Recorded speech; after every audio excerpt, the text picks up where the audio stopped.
Yes, and sometimes aircraft carriers want to write a book, and the one in studio did just that. It's Good to Be Gronk by Rob Gronkowski right here on the Rich Eisen Show studio. Good to see you, Gronk. Yes, good to see you, man. So you wrote it with Jason Rosenhaus. Yes. So with a Rosenhaus, that's Drew's brother, right? Yes, Drew's my agent, and Jason is his brother who works with him, and Jason's wrote many books, and he did an unbelievable job. And so this story is about your life. What's this book about? Yes, just about my life growing up as a kid, what I went through with all my brothers, how we grew up, how we competed versus each other, and how I believe that has helped me. All my toughness, all my athletic ability has become just playing with my brothers around growing up as a kid has brought me to this level in the NFL. And just throughout my college career, my high school career, all about going through the NFL, all the early stages, rookie year, all the way up to the winning the Super Bowl. So it has it all in there. So now you are from Western New York. Yep. You were born in Amherst, right? Yep. And then you lived, what your hometown was? Williamsville. Williamsville. Yep. So does that make you, did you grow up a Bills fan? Yeah, I did. I grew up a Bills fan. We were all Bills fans, everyone in the high school, my brothers and I, but that changed a little bit lately. Yeah. It makes it a little bit interesting when you head back to Western New York. Yes, when you head back, it's actually like a dream come true, going back to Western New York to go play. I mean, obviously being a Bills fan growing up, but obviously that has changed a lot. Sure, but who was your guy? Was it Jim Kelly? No, it was like Tequila Spikes. I loved watching him play. Eric Moulds. He was unbelievable watching him play at the wide receiver spot. So definitely loved watching him. Interesting, because I mean, of all the guys that you would choose, you choose a linebacker with a neck the size of people's waists. Well, that's why I think I loved him, because he was just so beastly out there with that neck. Yeah. You just saw him running around, just drilling people, and he just stood out like the way he played linebacker. So that's why I think he was my favorite, just the way he brought it. And then you moved to Western PA, right, for the high school years? Yes, my senior year in high school, Western PA. Right, to Woodland Hills High School. Woodland Hills, that's correct. And then, so when did Arizona come knocking on your door? They were actually there from the early stages. They were recruiting my brothers. My dad knew a few people from out there, too, through work. So they were like, oh, you should have your sons come visit. So when my brothers were going through the recruiting process, I was a sophomore in high school. So I was just tagging along, just hoping that I could see the whole process go down. I mean, I was getting looks as a sophomore already. So I was going with my brothers just to, see other schools, because why not jump in the opportunity of going around at such a young age and get ahead of the game. So my one brother took a visit out to Arizona, so I went with him, and I fell in love with the place as a sophomore in high school. But so then when it was my turn to get recruited, I was like, let's hit back up Arizona and let me go check it out. Well, you're always a big dude. Did you have a growth spurt at some point? I basically was always a big dude. I was always taller than everyone, and by the time I was a sophomore in high school, I was about 6'6" already. So I've been 6'6" since I was like 15, 16 years old. Okay, then. So then you were always bigger than somebody, most people that would be coming around you. Yeah. And then it was an eye-opener for you in Arizona. I mean, where you just go there and a kid from Western New York now out there in the desert, sunshine. Yeah, it was a great decision. Wouldn't change a thing. I'm here with Rob Gronkowski, author of It's Good to Be Gronk, with Jason Rosenhaus. Did Drew read this book and say there's not enough me in it? There needs to be more me in it. Did that at any point happen? Come back to that you? Is great. You want to know something? I can't believe he hasn't called me. Rob, where's my mention? Every chapter. Yeah. I was in your childhood too. Yeah. I'm sure, like Drew would be, No, he actually didn't. Okay. You got to give credit, though, to his brother, Jason. He did an unbelievable job, and he was on top of his game every single day. Even if I didn't feel like talking to him for a day, he'd be like, all right, we got to get this done. Sure. We have a deadline. So I got to give huge credit to Jason. And Drew, I think, is in there a few times. Oh, well, he's got to be. Yeah, because I mean, if you're going to be hanging with Drew Rosenhaus, you got to talk about him a little bit, right? Exactly. The thing, though, about this book, it's not like a sugarcoating situation here. You hit on like some Vegas stories in here. You hit about basically the stuff the fans want to know about. Oh yeah, that's a true, real book. I mean, it's definitely not sugarcoating. Not trying to put an image out there that is fake. It's has true stories in it. True stories about football, true stories about going out with my friends and how we roll. So it's kind of like it's kind of like the show Entourage a little bit. Yeah. I love that show, but about just my friends and I, about like our nicknames, about what we call each other when we go out and stuff. So are any of them safe for work? Yeah, it's safe. So okay. We toned it down. We made sure there's nothing really that bad in it. All good words in there. But like to say the video where you were partying in Vegas. Yep. Where we saw you get up there and you sort of kicked your brother in the spot. Oh yeah, that doesn't shine. That's all in this book, right? Yep. Can you tell that story? What about that story? About where you learned about that video being out there? Well, it was. Yeah, I'll tell a little bit, and then the rest is in the book. I like the rest of the story. Okay, so he's a businessman right here. See, Brockman, he's the biggest Patriot fan we have here. I would tell a story a little bit that it was the next day. Yeah. And we're just walking around the Vegas hotel, and I see someone on ESPN get kicked and dropped, and I'm like, whoa, that was pretty crazy. And then my brother was like, that was you. And I didn't know. So the memory was a bit hazy from the night before. Yeah, it was a little bit hazy from the night before, but it's all in the story. Okay, it's all in the book. I won't get you to reveal some of these things. So that just, but at least gives a little taste here. Yeah. That this is this type of stuff that will be found in this book about what it's like to be Gronk. What is Bill Belichick going to think about this book, Rob? He should read it. I think it's an excellent read. I mean, because it just doesn't talk about that, though. It also brings out the side about what it takes, hard work and dedication, what my parents installed in us to keep on working till the job is done. I mean, obviously, there's a couple of chapters about going out and having a good time, but at the same time, there's chapters about how we go in the weight room, how my brothers and I, how we go in that weight room and we keep on pushing each other until our body can't go to another level for that day. How we just keep working, keep us conditioning, how we work out before we go out.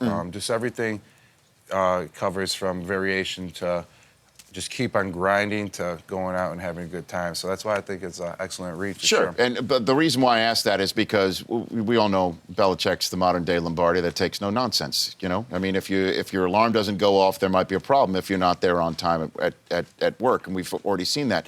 Yet you live the life that most people want to live. It's certainly at your age, with your talent level and success. That's the type of life that you're leading. But it seems like to your coach, he would try to tell you not to live the life like that. How do these two things meet with you and your coach, Belichick? You always got to put football first, and I put football first for sure. You always pick and choose, like when you want to go do stuff, but I know that if I don't put football first and I'm not showing up on time, if I don't have the playbook down, if I'm running the wrong routes, I'm not going in there, I'm out of breath, I'm not in shape after 2 routes, and yes, I'm going to have to hear about it, and I'm going to be disappointed in myself too if I don't go and I'm not ready for football. So I always make sure football's first, and I always got to make sure when the time shows, when I show up for camp, I better be in shape. I better know all the plays, and I better get going. So if I'm doing that, then I don't see what's wrong with anything else. Has he ever told you to tone it down in any way, shape, or form? If I tone it down, then that means I might have to tone it down on the field too, because it just all works. It's a one process. You know what I mean? Mm-hmm. If I'm turned up at all times, I'm going to come out and perform on the field. Well, art is art, is basically what you're saying. Yeah. And you're an artist. This is your canvas. Yeah. And if your canvas involves a trip or two to a certain desert out west, it does. And Belichick understands that sort of thing. Is that essentially what is what you're saying right now? Yeah. I don't mean to put words in your mouth. You already put words on a page here for your book. Right around there. You know. Got that. So what would you say to somebody like Johnny Manziel, who lives his life in a certain way and gets a ton of grief for it?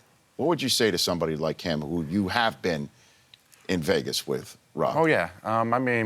He's a great guy. I mean, he definitely does get trounced in the media a lot, but that's just how it is sometimes. But he's a great kid.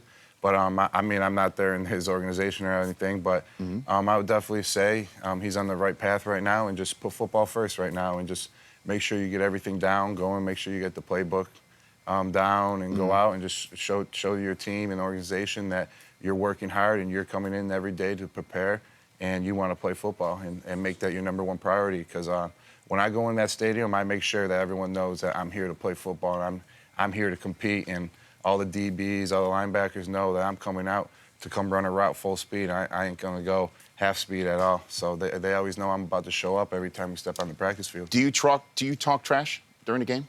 Are you a talker during the game? Sometimes. I mean, it all depends on how the flow of the game's going, who you're playing, like what week it is. Sometimes you're so beat up your body that you can't talk garbage or talk trash because you know the NFL every single week you're just taking a beating. So if you're feeling good though and everyone's feeling good out in the field, there's a lot of trash talking. But I wouldn't say I talk too much, but you know every other game or so you talk trash once in a while. And is there somebody on the field, before we take a break, you've been kind enough to stay for 2 segments, somebody that's across the line of scrimmage that you know is going to give you your best game, that you need to bring your biggest A game? Now, obviously, people scheme more than just put one guy on you, clear for every obvious reasons. But is there somebody on the other side of the line of scrimmage that you know going to the game? I know every time I step up, I see man coverage or something, is that player is bringing it. If it's in practice or if it's in a game, I feel like they're always bringing it when it's a one-on-one, man-to-man situation, and even versus DN. I feel like many DNs come crashing down at me right off the line of scrimmage when it's a run play. So I got to make sure I bring it every play, or else if I don't, I feel like I can get whomped at any time out there. So there's not one player in the NFL that you suit one up? player? Yeah. I mean, definitely going into that Super Bowl game versus like Cam Chancellor and Earl Thomas, I knew that I was going to definitely have to bring it because I was watching film on them and I saw the way they truck stick people, how they tackle and how they cover, and I knew I was going to have to bring it that game or else they were going to get me the whole time. Yeah, Cam's like out of Jurassic Park. Yeah, he's you know. Yeah, he's a freak. He looks unreal. He's fast. He's got speed, and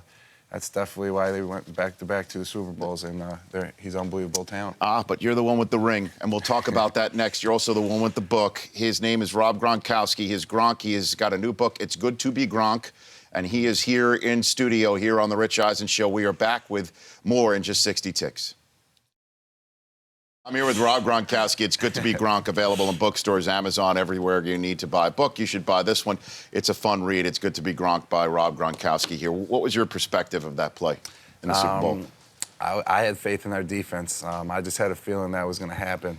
But Malcolm Butler, he practices hard every single practice. Yeah. So I wasn't surprised about him making that play because throughout the whole year from day one, he was making plays like that. So it was great to see a rookie step up and help us seal the win for the Super Bowl. So it was unbelievable. Yeah, I mean, where were you? Where were you? I was on the bench, just had a little peek right through the offense, and I actually watched the play, and I wasn't looking on the big screen, so I got to see the play, and right when it happened, just jumped right up in the air. You got to see it, and then it makes your team a champion. It makes Tom Brady a Super Bowl champion 4 times over. I have waited this long to ask you about your quarterback. You have noticed that, right? Gronk, you're a sharp guy, Gronk. So here we go with your quarterback. What is Tom's?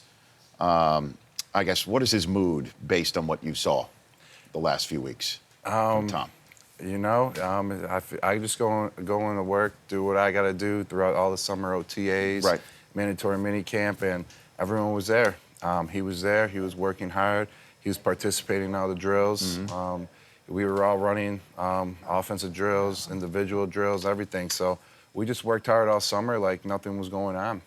And he was just the same old Tom, just coming in, working hard as possible, making sure everyone had the plays down, running the offense. So it was a great summer, I feel like. Now, look, this is not your case. This is not your situation. But Tom is going to be in a position, it seems, over the next few days, if not later today, where he's going to have to make a decision to appeal to a higher court, whatever the commissioner says, unless it surprises everybody and it comes back, hey, it's all much ado about. That happens, and then everything will go away. Everyone will be happy. Brady versus Roethlisberger, week 1. Yep. Can't ask for a better thing. So hopefully that happens. Right. And, everything gets put behind because it's a little ridiculous with how long they're dragging it out for. It's going on for quite some time, yeah, right? Yeah, it is. So it's kind of annoying, too, because wherever you go, people just bring it up because it just has been dragged on for so long. Did you, do you have a way that you like the footballs at all? Right. Yeah, just anywhere within the reach where I can grab them. Over here, up there. Right. Wherever. Right. And so one last question on this. If he has to appeal this thing, what do you have any idea what you think he's going to do, Tom? Or what would... You want to know? I actually, every single day during the summer, we threw many times, just one-on-one. I never brought it up, never even asked. So just go about my business and what I got to do to get better as a player, stay in shape, and it really has nothing to do with me. So I just stayed out of it and never asked. I'm here with Rob Gronkowski. His book with Jason Rosenhaus, It's Good to Be Gronk, again, available in bookstores near you. Joining me here on the Rich Eisen Show. I noticed this year you threw out a first pitch spring training game of the Angels to Mike Trout, who won the American League, who won the All-Star Game MVP for a second straight year. What did you pick up from Mike? Have you gotten a chance to hang with him? Yeah. Actually, we're both sponsored and endorsed Body Armor, the sports drink. So I was out there for that, throwing out the first pitch. And I just saw the way his work ethic was. It was just a spring game for them. I threw out the first pitch to him, which was a perfect strike right down the middle. Sure. He was kind of surprised I had some heat like that.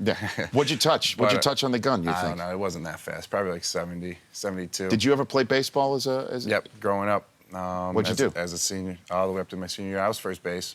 First base? Yep. So tell me your game with the stick, with the bat. What was your game? I was pretty good, especially growing up as a kid. I'm always just hitting the home runs and all, but it's kind of, my baseball skills kind of diminished when I was going through high school. I don't know why. I think I was getting too big from working out. I couldn't really swing the bat as good as I usually, but I definitely was pretty decent, but I knew football was my game the whole time. You did. And obviously tight ends, everybody talks about basketball. What about your basketball game? My basketball game was on point. If I was like 7 feet, I would have definitely went and played basketball, but at 6'6", I was a true center in high school. Right. I just can't dribble. I'm not a good dribbler at all, so I knew I couldn't go anywhere any farther because I can't dribble. But right. I'm not that bad, but I don't have the real skills to play at the next level dribbling. But other than that, I can rebound, I can go in the paint, I can throw some elbows, be the tough guy. But right. I just knew football was my game, but basketball was definitely one of the funnest sports playing in high school. So you're going to the ESPYs tonight, Gronk? Yes, going to the ESPYs. You are. Yep. You know, you asked me prior to sitting down. Oh, yeah. Why aren't you going to the ESPYs? Well, you know what, Gronk? Let me hear this story. Here's the story. I was on ESPN. Where were you in 1997? How old were you in 97? I was like 7, yeah, 8 years old. Yeah, probably, 7, 8 years old. I was sitting on the Sports Center set every night with Stu Scott, pretty much, working my tail off, coming to work, doing my job. Doing your job, all right. I knew my role too. I knew that, I wouldn't be interlacing my Sports Center highlights with hip hop lyrics. That was Stewart's role. Yep. I would do sort of like the Seinfeld references. That's what so I did my job. 6 years, then decided maybe I didn't want to do it anymore. Started going to the NFL Network in 2003. Every year I go to the mailbox looking for that ESPY invitation. It's not there, man. It's not there anymore? No. It's not there. What do you think about that, Gronk? What should I do about this? You're a traitor. Is that what they think? Yeah, you left ESPN. Maybe when I left ESPN. Maybe you didn't leave on a high note. Maybe, well, hold on a minute. Did you just bounce? Did you not give your 2-week notice? No, they gave me a 2-day notice. Maybe it's because when I left, I pointed to my bicep and said, "D's nuts," to that. And they may have taken that the wrong way. Oh, man. Yeah, they must have. I would have hired you again. That's why, you would have an invitation every year then. But not since, this is my 13th straight that I'm missing. We are sending Terrell Owens to the red carpet tonight as the correspondent for this program. Oh, all right. So stop by and say hi to him. All right, we got T.O. I see his T.O. cereal over there you have. Yeah, from his brief stint with the Buffalo Bills, he had O's. Yeah. T.O.'s cereal. Do you have a cereal too? Yeah, I got Gronk Flakes. It's in stores. Gronk flakes. Yeah, they've been out for like 4 years. And it was in all the supermarkets. What does a Gronk flake taste like? What is it? Kind of like Frosted Flakes, but even better. Okay, so I put some magic touch on it. you do? Do you personally approve the Gronk flake? Yeah, they're actually super good. Okay.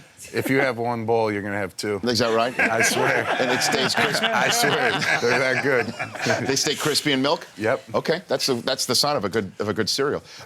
Who are you looking forward to meeting tonight? Have you ever met Ronda Rousey? You ever met her? No, I haven't. That should go down tonight. Yeah, she's a beast. She is. So you've never seen her in person either? I've seen her in person. Okay. Yep. You know where I'm going with this. Can maybe I get T.O. to introduce the two of you together? Would that be good? We'll see. I mean, is there anybody else that you'd be looking forward to seeing tonight? Just going and see what surprises are in the store. see who's there. So we'll see how it all goes. Okay. Now, before I let you go, Julian Edelman was in this seat. Oh, yeah, I remember that. You remember this? Yep. For those who may not have seen this, let's check it out. Let's check out. This is Julian Edelman. He was very nervous after he did this. He was a little bit nervous after he did this. Good. When he dropped it on I'm the glad show. he was. Here we go. This is Julian Edelman when I brought up the name of his coach to him on this program. You know, they call and they draft me and then put Bill on the phone and Bill goes, and this is my Bill impression, you know, little, You know, we don't really know what you're gonna play, but you can play football. We'll see you at camp. like, and then I was like, all right, see you at camp. He'll say stuff like, you know, I've been in this league for 30 years. You know, I've seen a thing or two.